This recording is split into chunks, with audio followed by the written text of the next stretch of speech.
နာနေစားပါတော့ခေါ်ရဟိုဘာဒါစီတဲ့မင်းလေးကိုကြိုက်နေတယ်ဒါကတော့ဘရိုစီမှလည်းမသိပါဘူးအော်သူကတော့ရမ်းချွေပြီးတော့အဲ့ပြောဟောပါဒီထဲမှာအိုက်နိုင်ပါတယ်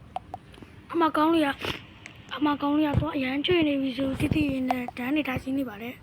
အဲ့ဒီအချိန်မှာဘယ်မှမသိတဲ့ကောင်းလေးကရောက်လာပြီးတော့စပင်းစီးလိုက်တာပြုတ်ကျသွားပါတယ်အဲ့အချိန်မှာသူကတစ်ချက်ပဲပြောလိုက်ပါတယ်မင်းကတော်တော်ဖြစ်တာပဲဆိုပြောလိုက်ပါတနေ့သူကစိတ်ညစ်ညစ်နဲ့စကားထိုင်ပြောနေပါတယ်ငါတို့တော့ဆိုးရောက်မှာမလားကွာအဲ့အချိန်မှာကောင်းလေးတိခေါင်ပြောလိုက်ပါတယ်ဟဲ့အောင်မင်းကတတိရှိရဟိုမှာဖြစ်ပါဘူးမင်းကတနေ့ညရှော်ရမှာပါ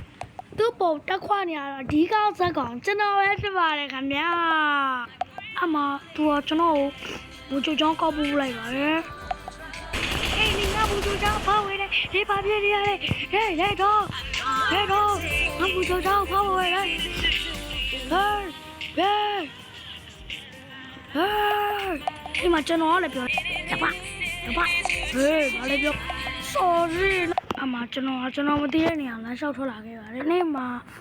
ကောင်းလေးတယောက်ကငိုနေ။ဘာဖြစ်လဲဆိုတော့သူ့ရဲ့အကိုကြီးတေဆုံးသွားလို့ကအမသူတက်ခဲ့တဲ့မူချိုချောင်းလေးကိုကြည့်ပြီးတော့ဟာတယ်ငါအဲ့မူချိုချောင်းဓမ္မတက်တော့ဆိုတော့လက်ထွက်သွားခဲ့ပါတယ်။တနေ့မှာသူစကိတ်လေးရှိပြီးပျော်ရွှင်နေတဲ့အချိန်မှာပဲ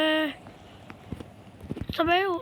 ကိုတစ်ချက်ရက်လိုက်ပြီးတော့သွားလိုက်တဲ့အချိန်မှာဆောင်းကချုံးမိုးလာပါတယ်မင်္ဂလိတယောက်နဲ့တွေ့ရှိသွားပါတယ်။အဲ့ဒါနဲ့သွားတယ်စကားသွားပြောလိုက်တာပေါ့။ဒါပေမဲ့မကြပါဘူး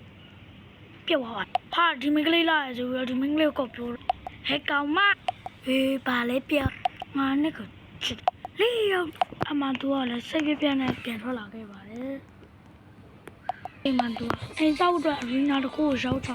အဲ့ဒီမှာသူက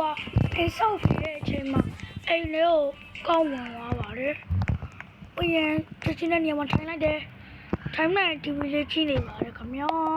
။ဒီဝါတို့ရေကျွန်တော်တို့ပေါ့နော်။အပိုင်းနဲ့လာတယ်ဗျ။အခုကျွန်တော်တို့ဒီ channel လေးကို like subscribe လေးလုပ်ပေးကြပါလို့ကျေးဇူးများတင်ပါတယ်။အားလုံး bye bye